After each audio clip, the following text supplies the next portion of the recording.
imiskom tistħu. Sar kollox qisu xejn mhu xejn, jum iswed għal pajjiżna.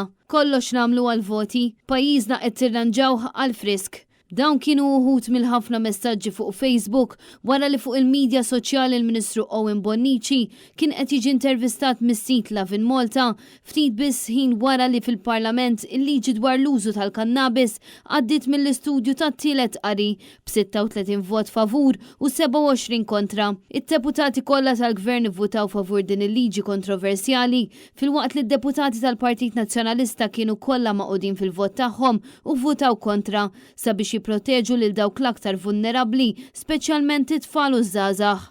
U malli Owen Bonnici tfaċċa bla maskra barra l-Parlament biex jiċċelebra dak li għamel il-Gvern tiegħu, kienu ħafna dawk li wrew id-dispjaċir u r-rabja tagħhom għal mod kif il-Gvern baqa' dej romblu minn fuq kulħadd u ġie qawwi minn xi jaħsbu diversi professjonisti, għaqdiet u fuq kollox is-soċjetà in ġenerali fuq il-liġi tal-kannabis. Filwaqt li l-Ministru Owen Bonnici ftaħar li Malta hija l-ewwel pajjiż fl-Ewropa li għaddiet din il-liġi u mistennija tilliberalizza l-użu tal-kannabis, diversi persuni fuq is-social media qalulu li dan hu mument ta' mistħija għal Malta u ħadd m'għandu jħossu kburi b'din il-bravura li wettaq il-Gvern Laburista. Persuna kitbet li din il-way forward tal-Labor se titfal il-pajjiż lura bħal granċ u dak li bnew missirijietna il-Gvern Laburista ħattu f'minuta. Persuna oħra qalet li l-Prim Ministru flimkien mal-Ministri l-oħra li jimbuttaw din il-liġi l-qoddim ħaqqhom medalja għall-istupitaġni. Diversi wrew id-dispjaċir tagħhom għal fatt li uliedhom li se jkollhom jikbru f'ġenerazzjoni fejn qed isir kollox qisu xejn mhu xejn,